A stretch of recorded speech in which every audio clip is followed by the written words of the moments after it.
Minha mãe disse que precisava fazer uma cirurgia no coração e roubou $35.000 da minha poupança. Uma semana depois, ela estava viajando pela Europa com minha irmã. Todo mundo me dizia para perdoá-la. Eu não perdoei. Eu a processei e fiquei assistindo ela chorar na frente do juiz. Oi, Reddit. Eu cresci em uma casa onde o título de filha favorita não era um mistério. Ele estava estampado na testa da Brianna. Então, eu cuidei da minha vida, construí meu próprio caminho e mantive distância. Mas, aparentemente, deixar eu ser feliz era demais para eles. Antes que as coisas saíssem completamente do controle, deixa eu contar como tudo isso realmente começou. Meu nome é Jake. Tenho pouco mais de 30 anos, trabalho com operações em uma empresa de médio porte e reformo casas nas horas vagas. Nada de especial. Estou escrevendo isso porque a última loucura da minha família acabou com qualquer esperança de que as coisas fizessem sentido com eles. Meus pais, Tom e Nain, ficaram juntos a minha vida toda. Sem divórcio, sem brigas explosivas. Por fora, parecíamos normais. Por dentro, as regras dependiam de quem você era. Se você fosse eu, aprendia cedo que esforço não significava atenção. Se fosse minha irmã, Brianna, aprendia que o mundo se curvaria para que ela não precisasse se esforçar. Nain tratava Brianna como um troféu. Cada coisinha que ela fazia recebia aplausos. Eu ganhei um prêmio na escola uma vez e ouvi, não se ache demais. Isso é o mínimo. O menor esforço da Brianna valia celebração. O meu, críticas. As festas deixavam tudo óbvio. Brianna tinha arcos de balões, temas, roupas combinando. Meus aniversários eram um bolo comprado na loja e um pedido de desejo. Se Brianna não gostava de um presente, Nain corria para trocar. Se eu não gostava do meu, me diziam para ser grato. A disciplina seguia o mesmo roteiro. Brianna mentia? Ela é sensível. Quebrava algo? Está cansada. Eu esquecia de fazer alguma tarefa? O que há de errado com você? Tom às vezes tentava intervir, mas sempre discretamente, como se estivesse tentando ajudar sem que Nain percebesse. A atenção era pior. As lágrimas da Brianna paravam a casa inteira. As minhas nem diminuíam o ritmo. Uma vez cortei a mão tão feio que precisei de pontos. Nain disse, está tudo bem. Tom me levou ao pronto-socorro enquanto ela reclamava do gasto com gasolina. A família estendida não ajudava. Tia Greta aparecia sempre que Nain mencionava comida ou diversão de graça. Greta e Nain agiam como se fossem o fã-clube pessoal da Brianna. Nem a filha da Greta ficava de fora, era como uma plateia automática para a Brianna. Tia Yolanda ultrapassava limites o tempo todo. Se Brianna ganhava algo legal, ela olhava para mim e dizia, você não se importa de compartilhar, né? A resposta já estava decidida antes que eu pudesse falar. Mara, melhor amiga de Nain, era o tipo de pessoa calma que manipulava sem que você percebesse.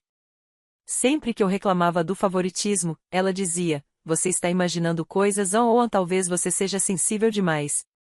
Tudo dito com aquela voz lenta e constante que te faz duvidar de si mesmo. Depois havia Kira, minha prima, a verdadeira fofoqueira da família. Ela colecionava atenções como souvenirs e depois contava com um sorriso, como se nossa vida fosse o programa favorito dela.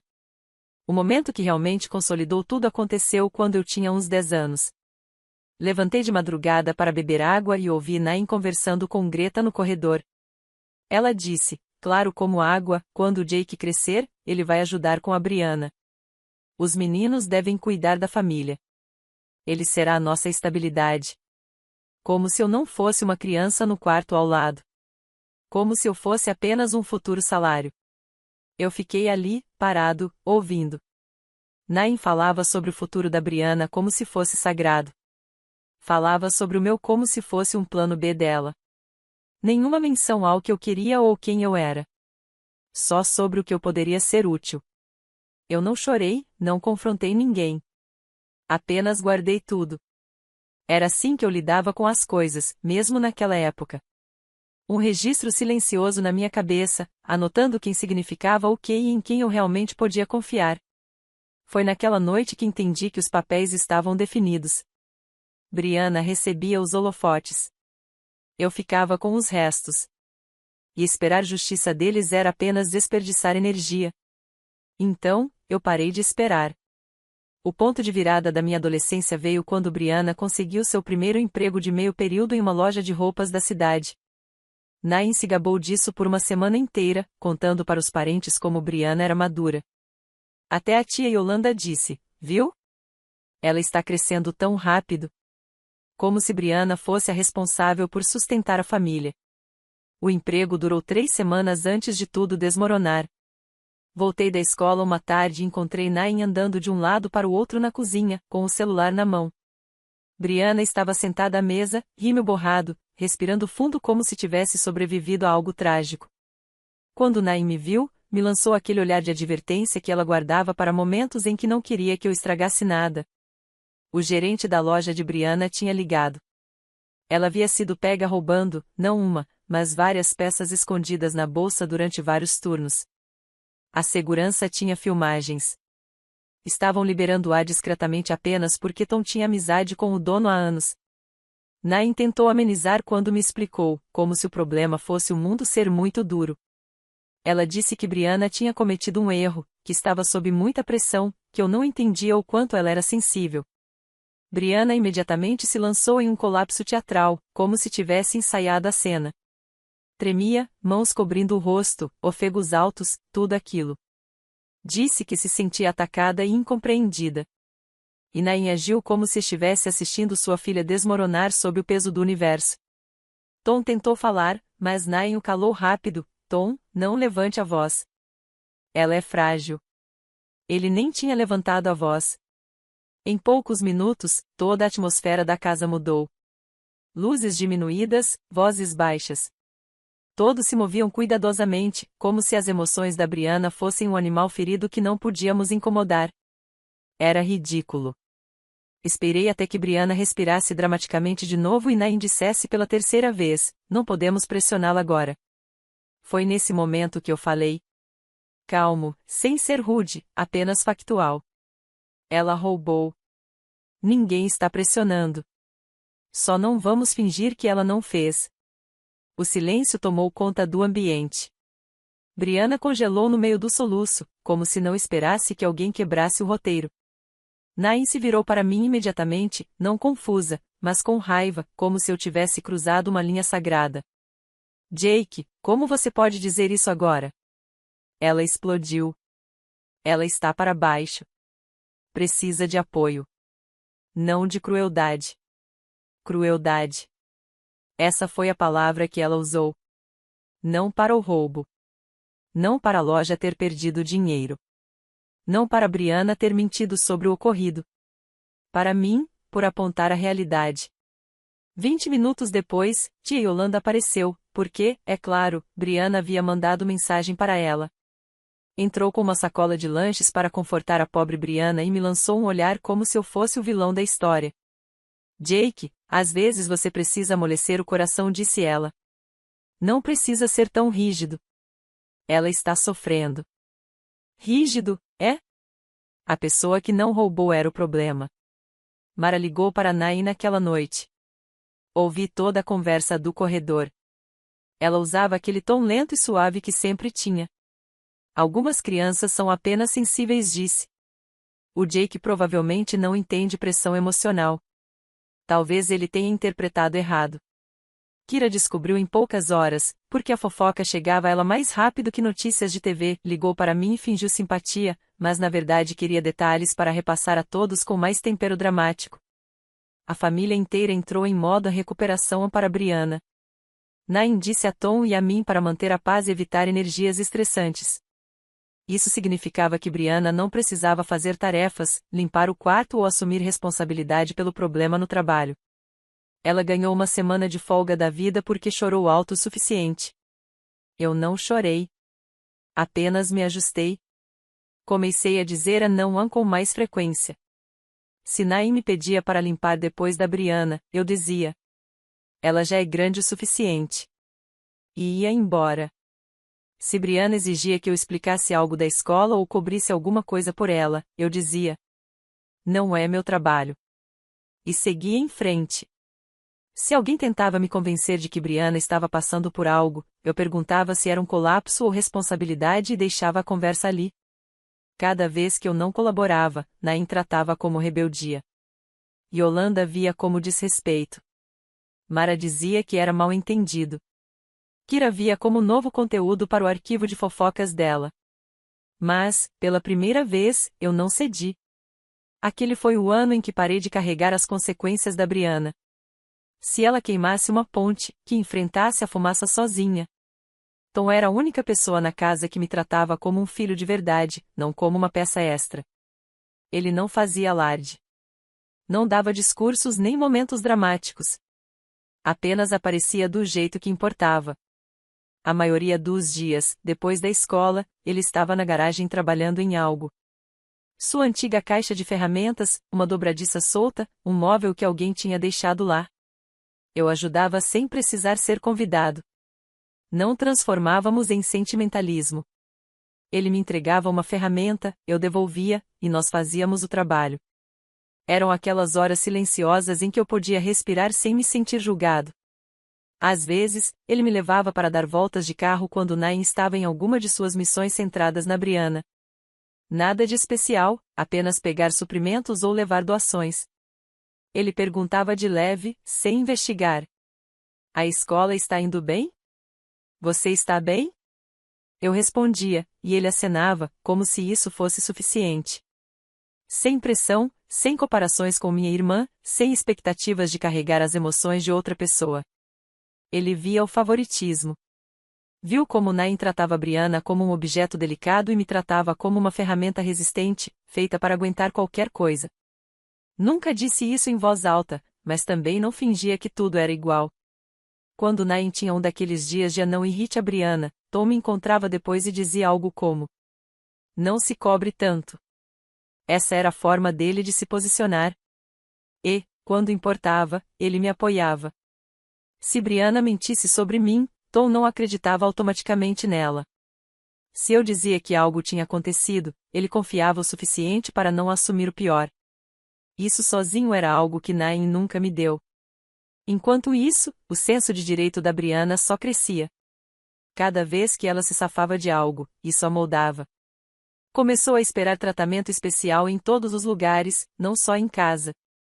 Se um professor dava uma nota ruim, era injustiça. Se um amigo não a convidava para algo, era inveja. Se uma regra se aplicava a ela, era exagero.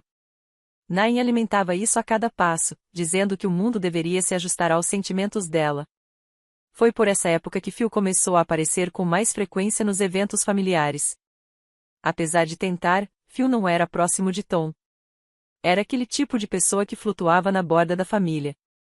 Amigo de um amigo, vizinho de um primo, nunca realmente convidado, mas sempre presente. Phil tinha o hábito de escolher o pior momento para dar um conselho equilibrado a que ninguém pedia. Se Nain explodia comigo por algo que Brianna fez, Phil se inclinava e dizia: bom, talvez os dois lados pudessem se comunicar melhor. E se Brianna fazia algum drama, ele dizia: ela está sob pressão. Vamos entender o ponto de vista dela.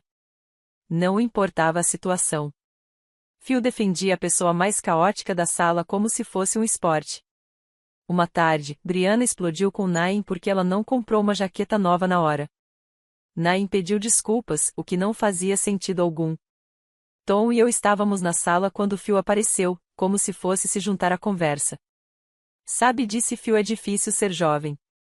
As emoções ficam à flor da pele. Talvez Jake devesse ser mais paciente com ela.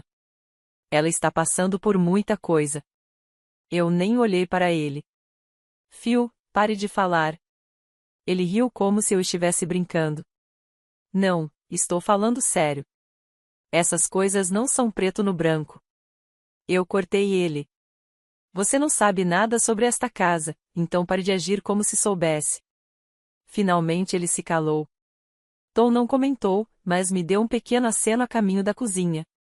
Era o jeito de Tom de dizer: você lidou com isso direito. Ou, quanto mais velho eu ficava, menos eu tentava buscar a aprovação de Nain. Passei a focar na escola, no trabalho, em aprender habilidades, em qualquer coisa que não estivesse ligada ao humor dela. Peguei aulas extras, ajudava Tom nas reformas e resolvia as coisas sozinho. Quanto mais independente eu me tornava, mais fácil era deixar as besteiras de Nain escorrerem. Brianna, por outro lado, se agarrava cada vez mais à ideia de que todos lhe deviam algo. Se eu conquistava alguma coisa, Nain diminuía. Se Brianna alcançava até a menor realização, Nain contava para todo o grupo de família no chat. Isso não me irritava mais. Apenas confirmava o que eu já sabia. Quando chegou o último ano do ensino médio, eu já tinha decidido que não ficaria naquela casa mais tempo do que o necessário. Não discuti, não anunciei nada. Apenas organizei meus planos, conquistei minhas bolsas de estudo e arrumei minha vida silenciosamente. Tom me ajudou a carregar o carro.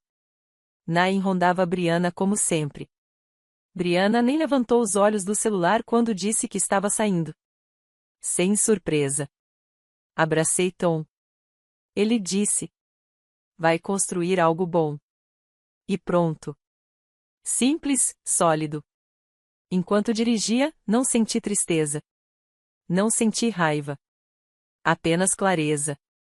Eu sabia exatamente quem Nain e Brianna eram e quem eu nunca mais seria para elas.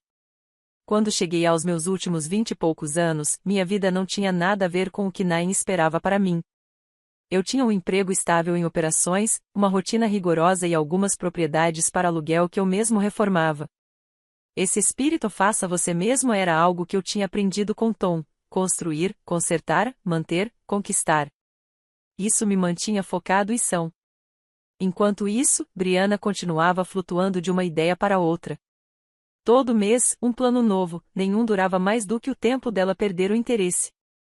Nain rondava atrás dela como uma guarda-costas, apagando todas as consequências. Se Brianna largava um emprego, Nain chamava o gerente de anão profissional. Se Brianna atrasava pagamentos, Nain culpava a empresa por não apoiar jovens mulheres.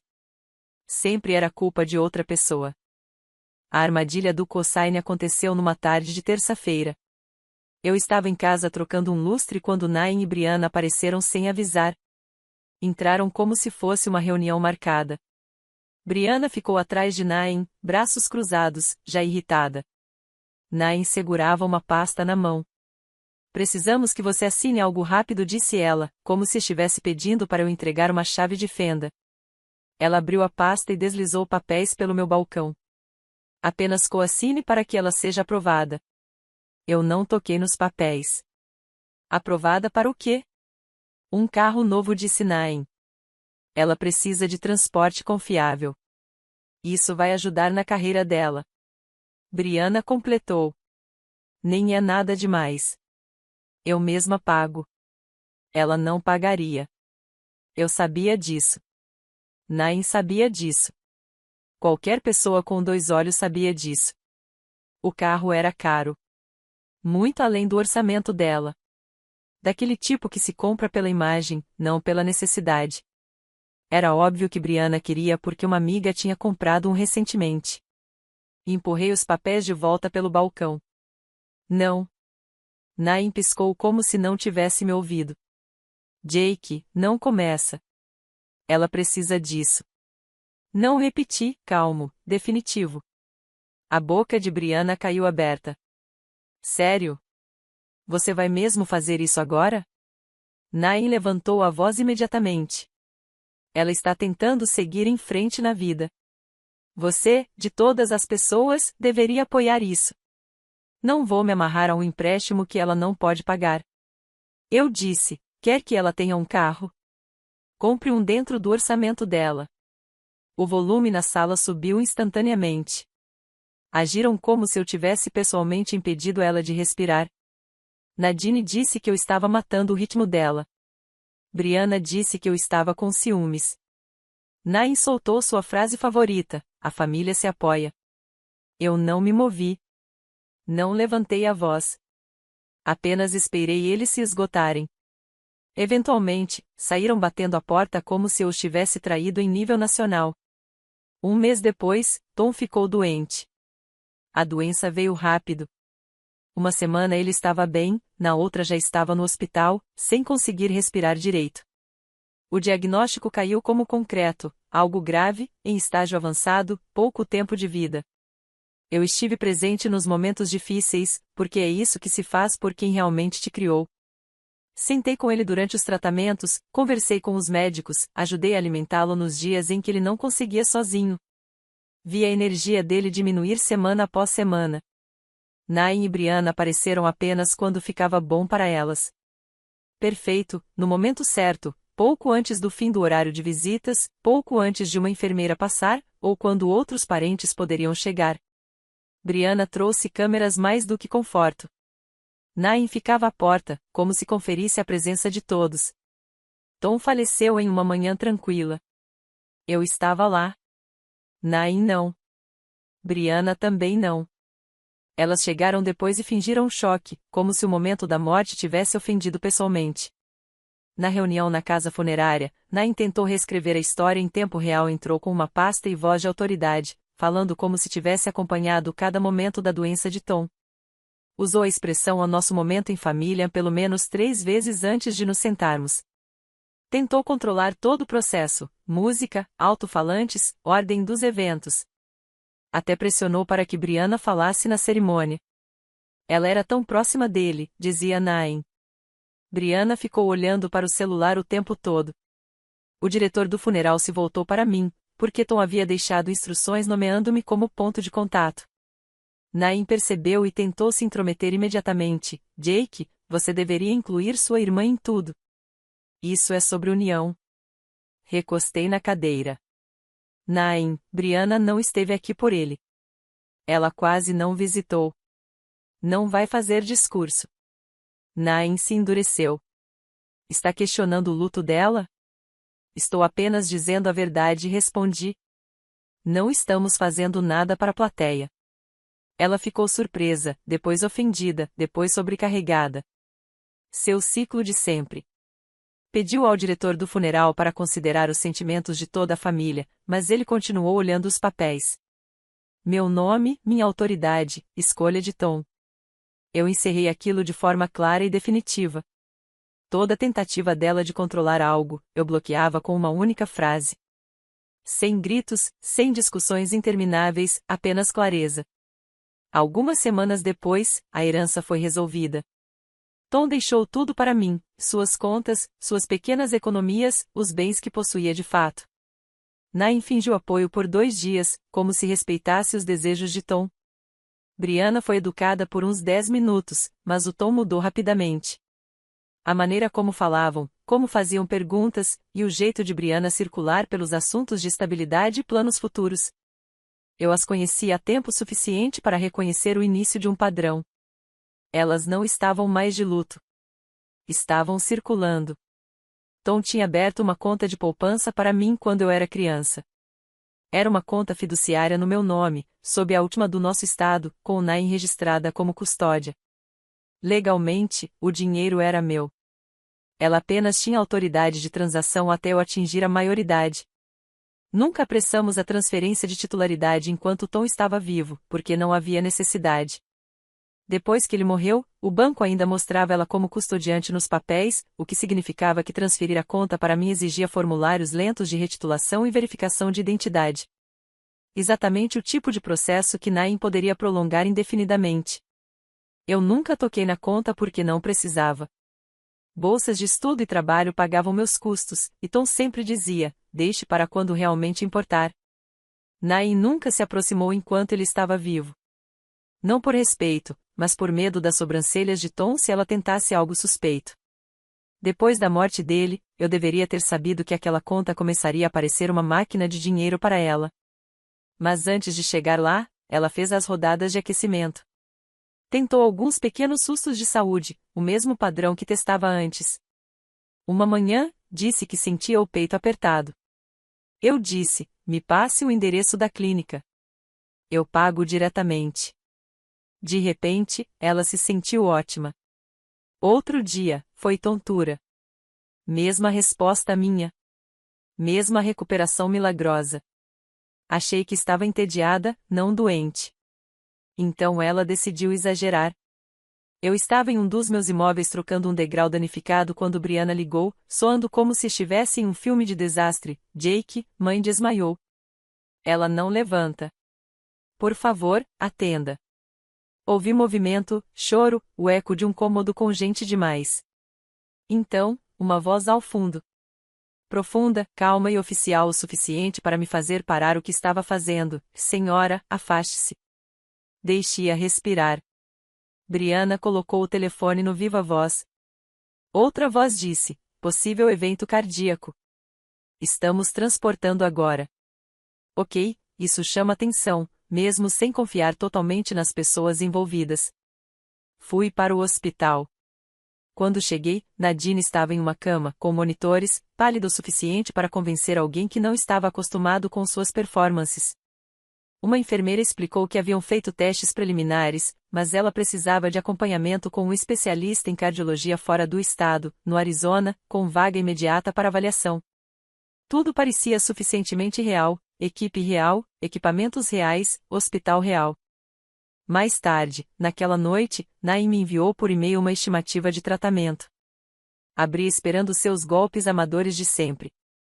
Mas parecia algo que um verdadeiro departamento de faturamento hospitalar enviaria: papel timbrado do hospital, departamento de cardiologia, códigos de procedimento, assinatura digital, contato de coordenador de pacientes. Estava bem feito, o suficiente para que só alguém familiarizado com códigos médicos notasse falhas. A maioria das pessoas não notaria, e eu não iria acusar um hospital de mentir baseado em instinto. O valor total estimado, 70 mil. Não ofereci um centavo. Dei a mesma resposta de sempre: me passe o departamento de faturamento. Eu pago diretamente. Ela hesitou. Disse que não queria incomodá-los, algo estranho de dizer quando supostamente seu coração estava falhando. Repeti minha oferta. Ela prometeu que olharia isso amanhã. E aquela foi a última vez que discutimos sobre o assunto. Na manhã seguinte, Nain e Brianna anunciaram que iriam para um programa de recuperação cardíaca de um mês no Arizona. Segundo elas, o especialista precisava de monitoramento prolongado e avaliação do estilo de vida. Claro. Exatamente o tipo de recomendação que um cardiologista faria para uma mulher cuja ideia de exercício é discutir com o atendimento ao cliente. Não tive notícias delas por uma semana, exceto algumas mensagens curtas: chegando em breve, já estamos nos acomodando, teste amanhã. Nada concreto. Isso não levantou suspeitas. Ser vago é o modo padrão delas. Então Lily, minha amiga que conhece os truques de Nain há anos, me enviou screenshots. Era Brianna na Torre Eiffel. Pose completa, maquiagem impecável, sorriso largo, zero sinais de estresse médico, com data e hora daquela manhã. Pensei que fosse uma piada. Depois Lily enviou outra: tia Greta em um bar na cobertura em Barcelona. Depois Nor fazendo compras em Milão, rodopiando com uma roupa nova.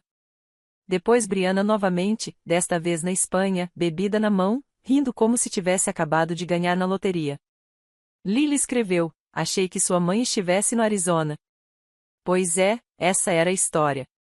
Abri o app de banco para verificar algo sem relação e percebi uma queda no saldo da minha conta poupança de infância. Uma queda grande, 35 mil desaparecidos. Depois, outro saque menor, todos com a etiqueta autorizado pelo titular da conta, o que legalmente significava Nain. Ela ainda tinha autoridade de custódia ativa no perfil da conta, mesmo que os fundos fossem legalmente meus. Mudar a titularidade não era apenas um clique. O banco exigia documentação estadual e uma retitulação formal, que Nain podia arrastar enquanto permanecesse listada como custodiante. Tudo se encaixou. O colapso, o especialista, a conta refinada, a urgência repentina, as mensagens vagas, a recuperação de um mês, o roteiro pela Europa disfarçado de cuidado médico. Ela não esperou minha aprovação. Não precisava. Só esperou o momento em que Tom não estava lá para bloqueá-la e esvaziou uma grande parte da conta como quem pega lanches antes de uma viagem de estrada. 3 dias depois, Nain enviou outra fatura. Essa parecia legítima também, até você ler com atenção. Um detalhe denunciava: o número nacional de identificação do prestador de serviços, com 10 dígitos, no cabeçalho da carta, estava registrado para um dermatologista em outro estado, não um cardiologista. falsificação profissional, planejamento amador. Em vez de me desesperar, sentei, entrei em todas as contas e comecei a documentar. Sem drama, do mesmo jeito que registro despesas de uma reforma. Datas, nomes, capturas de tela, transferências, e-mails. Foi um assalto, e agora podia ser rastreado. Não perdi tempo. Depois de ver as fotos da Europa e os saques da conta de infância, liguei para Nain. Sem rodeios, sem conversa fiada, por que você pegou o dinheiro da conta poupança? Perguntei. Silêncio. Depois um longo suspiro, como se ela estivesse ensaiando um monólogo. Você autorizou, disse ela, a voz já tremendo, como se quisesse chorar para sustentar a mentira. Você concordou em ajudar com o meu tratamento. Brianna ouviu você. Brianna gritou de algum lugar próximo. Você disse que ia pagar. Agora ele está distorcendo tudo. Claro. O coro. Eu nunca autorizei nada, disse eu. Eu falei que pagaria o hospital diretamente. Nain acelerou. Esse é o sinal dela, mentir mais rápido do que o cérebro consegue acompanhar. Bem, era isso que você quis dizer. Você disse para cuidarmos disso do jeito que precisássemos. E o especialista? Não havia especialista. Eu interrompi. Você estava na Torre Eiffel. Ela engasgou na resposta. A gente precisava de uma pausa. O estresse, os exames, você não entende como é estar doente. Brianna entrou de novo, mais alto dessa vez. Jake, você não se importa com a família. Você é frio. Sua mãe quase morreu e você está preocupado com o dinheiro. Aí estava, a clássica mudança de foco. Elas roubam e depois te acusam de ser materialista por notar. Não estou preocupado, disse eu. Estou documentando. Elas não gostaram dessa palavra. Nunca se vê uma sala entrar em pânico por uma ligação, mas eu ouvi. Papéis se mexendo, sussurros. A respiração de Nain acelerou. Jake explodiu. Nain, não fale comigo como se eu fosse uma estranha. Eu merecia ajuda. Nós merecíamos ajuda depois de tudo que fiz por você. Ela é sua mãe, acrescentou Brianna, como se estivesse entregando seu argumento final. Pois respondi infelizmente para nós dois. Encerrei a ligação, bloqueei as duas. Sem discurso, sem emoção, sem enrolação. Elas ganharam o silêncio. Claro, pessoas como elas não aceitam consequências. Elas começam a recrutar aliados.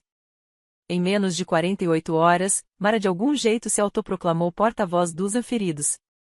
Começou a ligar para parentes, dizendo que eu tinha mudado desde a morte de Tom. Segundo ela, eu me tornara agressivo e instável, o que é irônico vindo de alguém cuja personalidade inteira é gaslighting com sorriso. Ouvi sobre a pequena turnê dela por 3 primos diferentes antes do almoço. Então liguei para ela. Ela atendeu como se esperasse aplausos. Jake, eu estava tão preocupada com você. Pare, disse eu. Você está espalhando histórias sobre mim. Um suspiro suave. O quê? Não. As pessoas só estão confusas e eu tentei explicar. Você disse que eu era instável. Eu nunca disse isso, respondeu rápido, do jeito que mentirosos transformam frases em reflexos automáticos.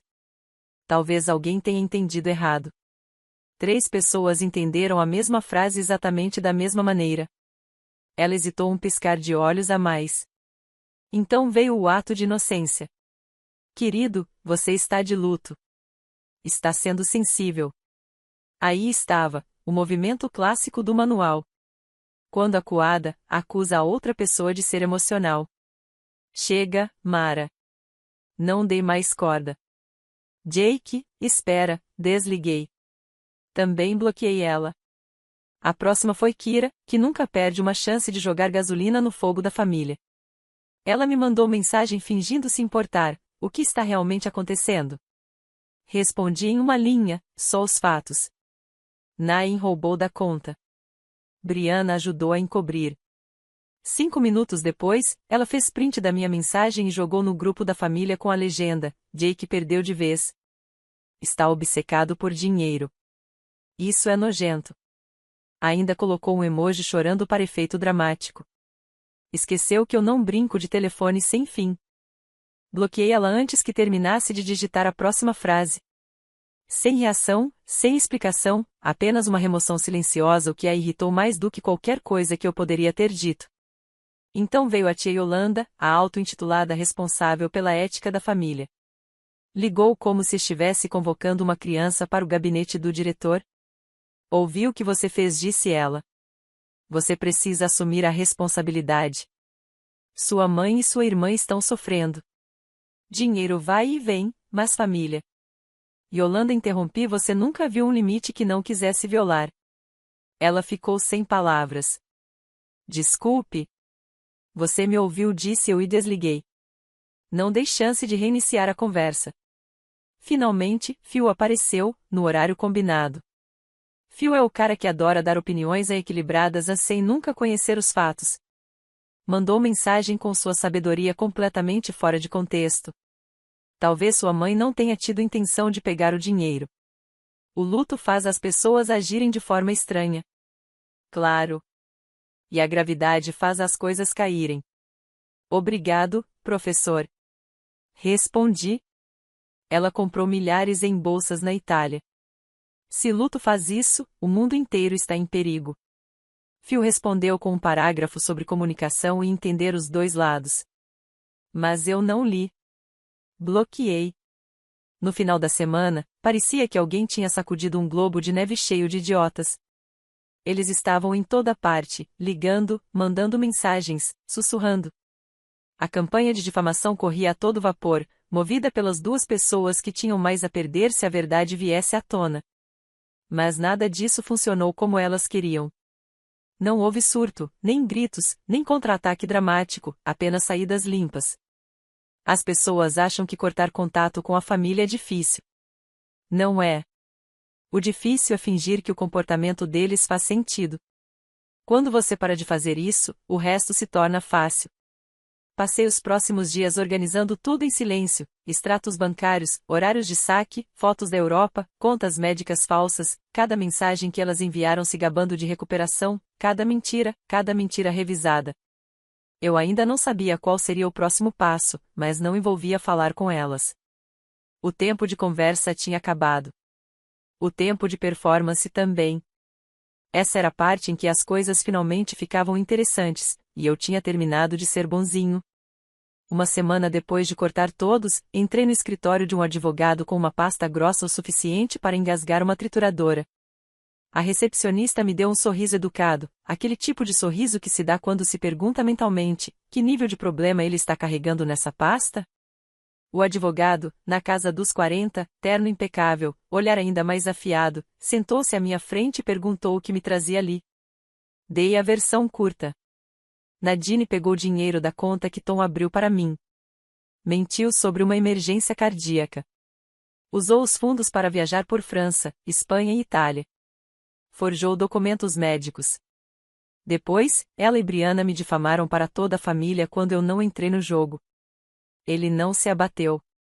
Mostre-me o que você tem. Então deslizei tudo pela mesa: extratos bancários mostrando os saques, screenshots de Brianna posando em pontos turísticos em vez de quartos de hospital, os papéis do especialista com códigos errados, o itinerário da Europa disfarçado de plano de recuperação, o grupo da família onde Brianna dizia que eu concordei em ajudar, e os boatos que Mara e Kira espalharam dizendo que eu era instável. Ele folheou tudo sem diminuir o ritmo. Você tem um caso forte.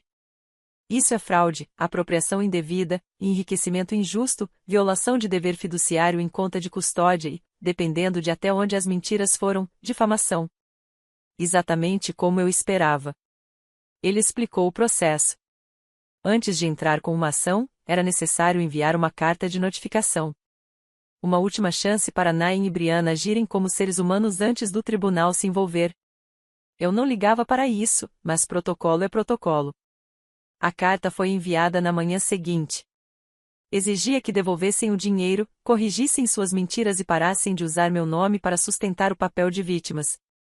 Levou uma semana para elas fingirem que não tinham visto nada. Então Brianna quebrou o silêncio, enviando um parágrafo com a energia de alguém tentando parecer madura enquanto chorava sobre o teclado. Ela alegava ter usado o dinheiro de forma responsável e dizia que eu estava a punindo por cuidar de Nain. Tentou me culpar por ela ter escolhido viajar para a Europa em vez de ir a uma clínica. Nain respondeu com uma mensagem que parecia ter engolido um dicionário de culpa. Segundo ela, eu devia apoio a ela, porque é isso que os filhos fazem. E, aparentemente, a viagem à Itália contava como recuperação emocional. Nenhuma das mensagens incluía a frase, vou devolver o dinheiro. Encaminhei ambas ao meu advogado. A resposta dele foi curta. Entramos com a ação. O processo incluía tudo o que precisava. Fraude por falsificar a emergência médica, apropriação indevida por mexer em uma conta que ela não tinha direito de acessar sem consentimento, enriquecimento ilícito pela viagem e difamação pelas mentiras que espalharam para se proteger. O tribunal levou alguns meses para marcar a audiência. Quando o dia chegou, Nain entrou usando um suéter azul claro e segurando lenços como se fossem troféus. Brianna parecia ter passado 3 horas tentando escolher uma roupa que dissesse a vítima, mas ainda fashion. O advogado delas já parecia cansado antes de começarmos.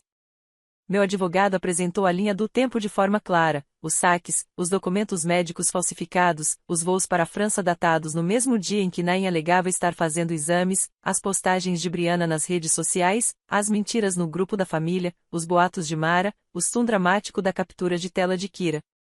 O juiz não interrompeu uma vez. Então Nain subiu ao banco das testemunhas e entregou a performance da vida dela. Alegou que achava que tinha permissão para usar o dinheiro.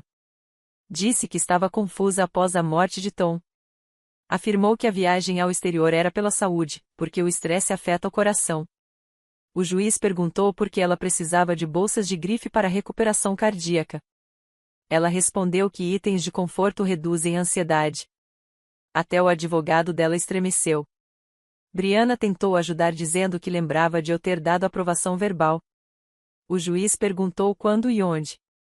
Ela mudou a resposta 3 vezes em 30 segundos e, então, disse que estava emocional demais para se lembrar.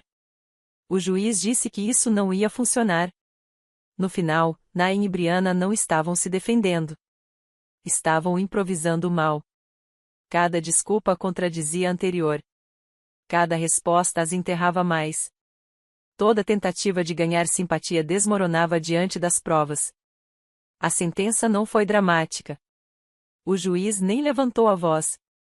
No nosso estado, o juiz simplesmente declarou o que elas deviam, os 35 mil completos, o saque menor adicional com penalidades legais pelas transações não autorizadas, reembolso das minhas despesas legais, danos por difamação e uma retratação por escrito das mentiras que espalharam. Nain fez um ruído como se alguém tivesse pisado nela. Brianna parecia esperar que alguém saltasse do canto e anunciasse que era tudo uma pegadinha, mas ninguém apareceu. Depois do tribunal, ambas correram para as redes sociais implorar simpatia de estranhos. Brianna escreveu algo como: a família me traiu quando eu mais precisava. Nain postou citações vagas sobre filhos que esquecem suas origens. Nenhuma delas disse, nós roubamos dinheiro. Que era a única frase honesta que poderiam ter escrito. A família extensa também não recebeu bem a situação. Metade decidiu ficar de fora, mas continuou compartilhando cada screenshot. A outra metade admitiu em silêncio que não estava surpresa. Engraçado como todo mundo encontra sua voz quando a verdade vira registro público. Não discuti com nenhum deles. Não me defendi. Não fiz anúncios. Fui ao banco, transferi a titularidade da conta para mim com base no julgamento, fechei-a de vez e movi o restante dos fundos para uma conta que Nain nunca mais tocará. Não se tratava mais de dinheiro. Era finalmente sobre fechar a porta que elas insistiam em manter aberta. Enquanto estava fora do banco, percebi algo simples: Nadine nunca me viu como filho. Nunca uma vez. Eu era um recurso que ela acreditava ter direito. Brianna não foi criada para ser independente. Foi criada para esperar tributos. E Tom, ele era a única pessoa naquela casa que me tratava como ser humano, não como ferramenta. Alguns meses depois do julgamento, a vida voltou a ficar silenciosa. Realmente silenciosa. Não aquele silêncio que antecede outro desastre. Voltei às minhas rotinas, trabalho, concertos em propriedades, jantares com amigos que não falam com culpa, dias que não começam com crises alheias. Lily brincou que eu deveria emoldurar a ordem do tribunal como um diploma. Não fiz. Apenas guardo na gaveta com o resto dos documentos. Prova de que finalmente parei de deixar que as pessoas reescrevessem meu papel na história delas. De vez em quando, algum parente mais distante pergunta se algum dia vou me reconectar. Sempre digo a mesma coisa: estou bem, porque eu estou. Tom me ensinou a construir coisas. Descobri que uma dessas coisas era uma vida que não desmorona no instante em que alguém começa a mentir. E é essa vida que eu escolho manter.